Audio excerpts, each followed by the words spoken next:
Salam Indonesia, salam Nusantara dari Sabang sampai Maroko, dari Miangas sampai Pulau Rote. Mantala iman kita, mantala kasih kita, mantala pengharapan kita tentunya dalam Yesus Kristus menjadi Tuhan dan Juru Selamat kita dan Juru Selamat dunia. Jangan katakan bahwa Yesus bukan Tuhan, jangan katakan pula bahwa Yesus bukan Juru Selamat. Dia adalah Tuhan, dia adalah Juru Selamat. Kalau kau percaya, kau akan diselamatkan. Kalau tidak percaya, kau akan dihukum. Yohanes 3 ayat 36. Yesus sudah berkata dalam Yohanes 4 ayat ke-6, Akulah jalan dan kebenaran dan hidup, tiada seorang sampai kepada Allah kalau tidak melalui aku. Dan dia juga berkata, Petrus berkata dalam Kisah Rasul 4 ayat 12, dan keselamatan tidak ada dalam siapapun juga selain dalam Dia, Yesus Kristus, karena di bawah kolong langit tidak ada nama lain yang diberikan kepada manusia yang olehnya kita diselamatkan. Dan Paulus mengatakan dalam Kisah Rasul 16 ayat 31, percayalah kepada Tuhan Yesus Kristus, maka engkau akan diselamatkan, engkau dan seisi rumahmu. Mantap! Selamat sore bagi kita, semangat sore, semangat Roh Kudus menyertai kita, dan doa dan harapan saya kekuatan Tuhan, kekuatan firman, kekuatan Roh Kudus, kekuatan doa, kekuatan iman akan terus menyertai kita, dan damai sejahtera Allah yang melampaui segala akal akan memelihara hati kita mulai saat ini sampai selama-lamanya. Puji nama Tuhan. Sebelum kita mendengarkan firman Allah bagian kedua, Tuhan gembalaku tak akan kekurangan aku. Mari kita berdoa. Terima kasih Tuhan, Engkau adalah Allah yang hidup, Allah yang besar, Allah yang dahsyat, yang akan menyatakan segala kuasa-Mu dalam kehidupan kami sebagai orang-orang percaya. Terima kasih, Engkau adalah gembala kami yang baik, yang akan terus menyatakan segala kebaikan dalam nama Yesus. Amin. Tadi pagi saya mengatakan bahwa Tuhan itu penyedia yang supranatural, dan Tuhan itu baik, dan Tuhan itu kasih. Dan saat ini God is charitable atau murah hati. Jadi sebelumnya saya akan bacakan dulu dalam Mazmur 145 ayat 15, 16, 17. Mata sekalian orang menanti-nantikan.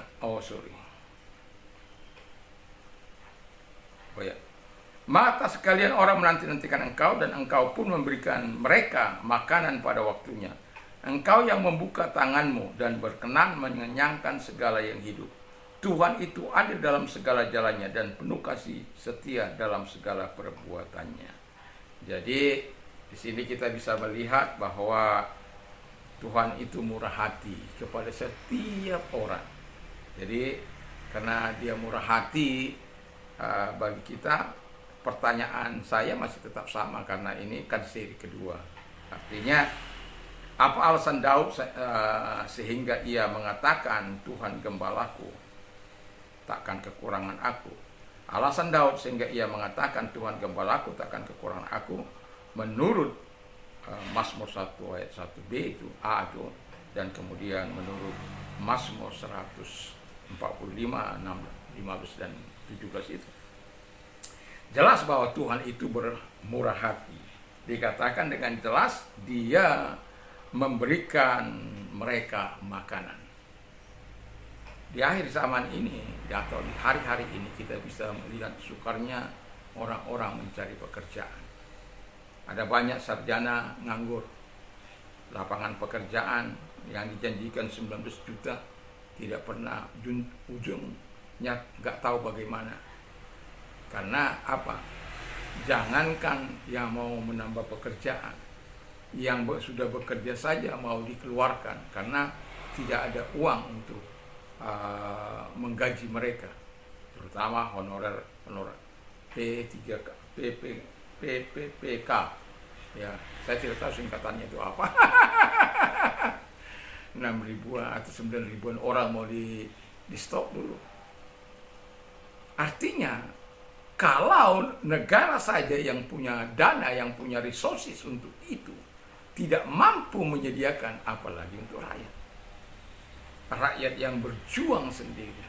Dan itu sebabnya ada banyak yang berjuang mencari nafkah di pinggir-pinggir jalan, datang Satpol PP yang merasa hebat, merasa seperti penegak peraturan, tapi mereka tidak pernah menyadari bahwa orang melakukan itu karena mereka butuh makan.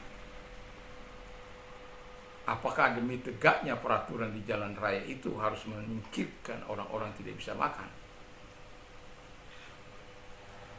Kalau memang ya semua ditertibkan, jangan ada satu tidak Satu, ditertibkan. Yang membuat orang tidak bisa makan, membuat orang susah untuk mencari nafkah. Tapi di sini kita bisa melihat tangan Tuhan selalu terbuka untuk menyediakan yang terbaik. Kalau tangan pemerintah tertutup, tangan Tuhan masih terbuka untuk kita. Jadi kalau engkau sedang mengalami masa-masa sulit atau nggak bisa berusaha di pinggir jalan, jangan kecewa. Tangan Tuhan terbuka untukmu. Makanya tidak boleh putus asa. Ada banyak cara untuk terus Tuhan memberkati kita. Jadi yang penting tidak putus asa, tidak menyerah, dan mau terus berusaha dalam hidup ini. Kita tidak tahu maksud Tuhan. Mana tahu dengan adanya di situ dipersekusi kita atau disingkirkan kita dari situ, Tuhan membuka berkat yang luar biasa. Sama seperti pemilik, walaupun saya sudah lupa namanya, pemilik Holiday Inn. Itu kan karena di PHK. Dan lalu di PHK rumah orang tuanya itu yang dibuat menjadi kamar-kamar dan disewakan. Dan pada akhirnya berkembang sampailah Holiday Inn sampai di seluruh dunia. Itu karena penderitaan. Jadi kalau sikap Anda benar-benar berada dalam situasi yang sulit, ya jangan menyerah. Tangan Tuhan masih terbuka untuk memberikan engkau kenyang. Lihat saja Kolonel Sander di usianya yang suntuk 80-an lebih, tetapi dia tidak menyerah. 300 orang menolak dia, tapi 301 orang, ketika satu kali ada orang yang percaya akan resepnya, dan ketika terjadi ada yang memodalinya, terbukalah hampir di seluruh dunia Kentucky Fried Chicken. Saya tidak bisa makan ayam boiler, tapi ketika harus saya makan ayam boiler yang hanyalah yang ada di Kentucky Fried Chicken.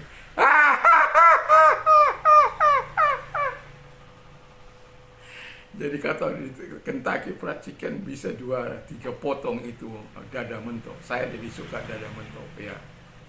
Itu saya bisa makan. Tapi kalau fried chicken, karena saya pernah tanya kenapa yang lain nggak bisa, itu digoreng di atas 1000 derajat Celcius. Dan akhirnya karena sedikit saja saya mencium bau kimianya itu, ya sudah, saya tidak bisa. Nah, jadi Tuhan itu charitable, murah hati. Jadi kalau Tuhan murah hati, dia membuka tangannya bagi kita, ya jangan menyerah. Ya, hidup ini masih panjang. Lalu kemudian God is merciful. Tuhan itu berbelas kasihan kepada yang lapar, yang datang kepada dia itu 3 hari 3 malam tidak makan. Tuhan beri makan 5.000 orang, 4.000 orang. Itu karena belas kasihan. Ada orang-orang yang terlunta-lunta, dan Tuhan belas kasihan kepada mereka dengan memberi makan, bahkan berlebihan. Kepada orang-orang kaya, ya, yang punya kelebihan secara khusus, yang terus berproduksi, ya berapapun kekayaanmu, kalau nggak ada produksinya akan habis. Yang saya katakan di sini adalah yang terus berproduksi, ya janganlah simpan semuanya. Ada banyak orang yang menderita saat ini, yang kesukaran saat ini. Sebagai orang percaya, mari lakukan sesuatu yang baik tidak usah jauh-jauh, bagi lingkungan di mana engkau adalah. Jangan masa bodoh dengan mereka, sehingga mereka akan terus memperhatikan. Saya lihat El Mencho itu bandit besar, narkoba. Saya memang tidak setuju dengan apa yang dilakukannya. Tapi di balik itu, dia untuk mendapatkan perhatian, dia membeli angan orang, membeli hati orang. Dengan cara apa? Orang-orang miskin itu dibuatkan rumah, dikasih makan, dikasih anak-anaknya di sekolahkan, dan lain sebagainya. Dan itu sebabnya kenapa saya katakan kepada kita, kepada Presiden Prabowo, supaya menghentikan ini MBK. Kalau bisa, kalau didengar.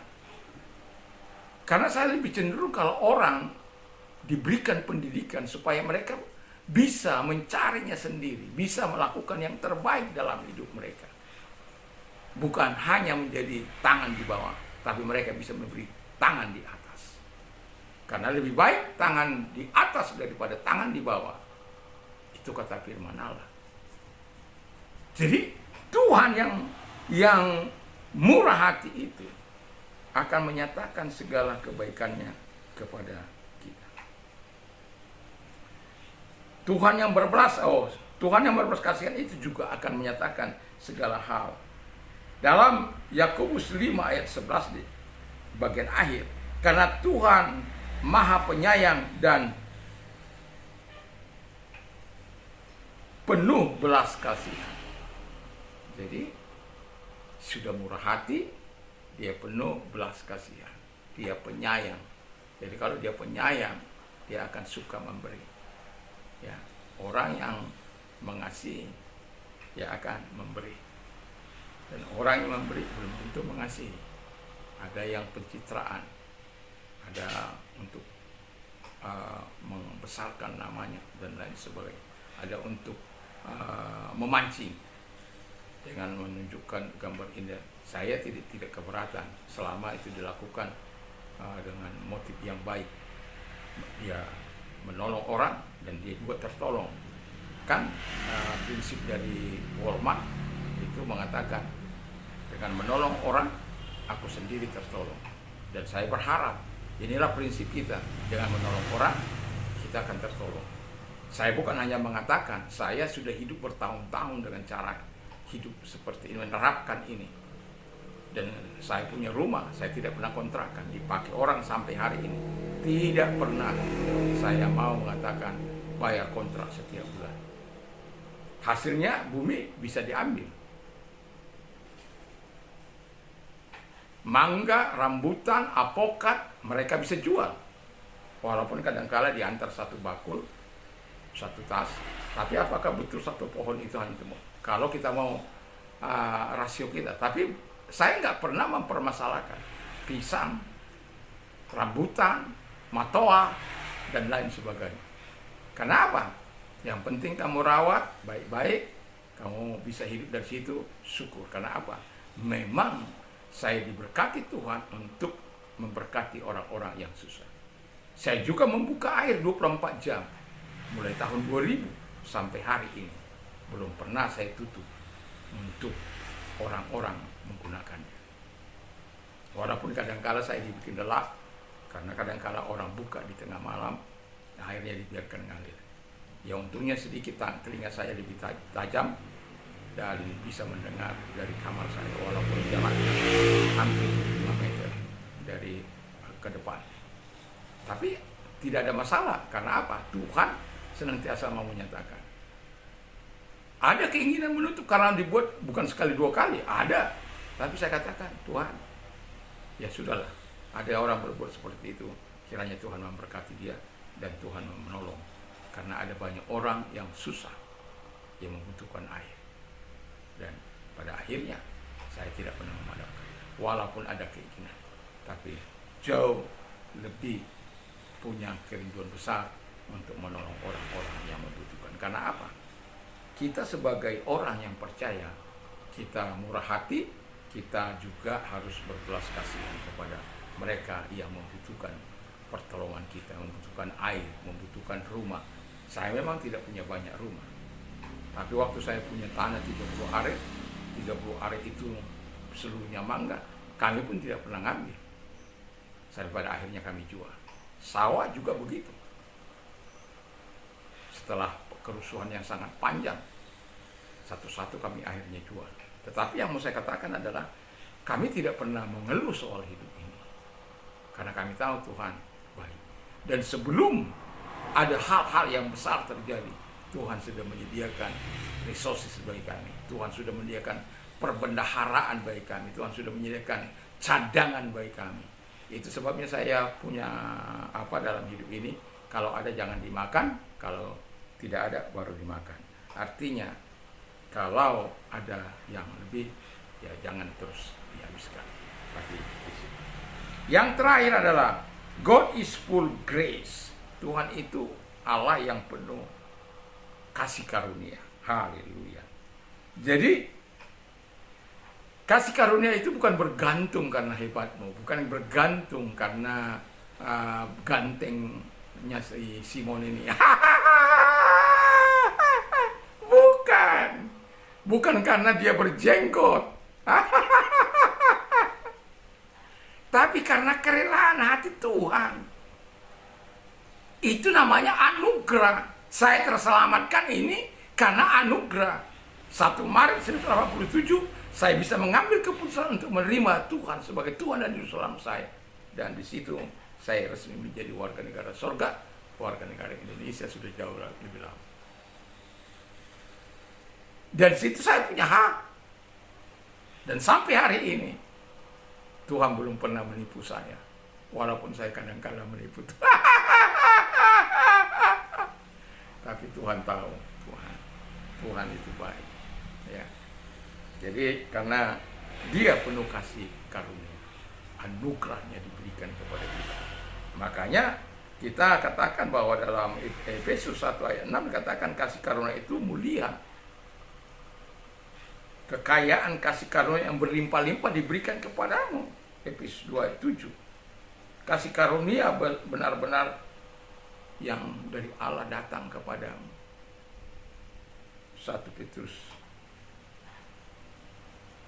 1 ayat 22. Jadi artinya Tuhan mempersiapkan yang terbaik bagi kamu sehingga engkau tidak akan kekurangan. Kalau engkau kekurangan, dengar hari Minggu yang lalu. Kadangkala karena dosa kita terhalang menerima segala berkat Allah. Karena keangkuhan kita, mengandalkan diri kita, kita terhalang menerima berkat Allah. Karena hati kita menjauh daripada Tuhan, kita terhalang menerima berkat Allah. Tetapi firman Allah katakan, berbahagialah orang yang mengandalkan Tuhan, yang menaruh harapannya pada Tuhan. Dia akan seperti pohon yang ditanam di tepi aliran air, yang akar-akarnya, yang merambatkan akar-akarnya ke tepi batang air, dan yang tidak mengalami musim panas, yang daunnya tetap hijau, yang tidak takut tahun kering. Haleluya. Yang terus menghasilkan buahnya. Wah, mantap kali itu. Jadi artinya ketika Tuhan menjadi gembala kita, Tuhan bertanggung jawab sepenuhnya untuk menggenapi firman-Nya. Tapi pertanyaan saya, adakah kita bertanggung jawab sepenuhnya untuk melakukan segala kebenaran dalam ketaatan, dalam kebenaran, dan tetap hidup dalam kekudusannya?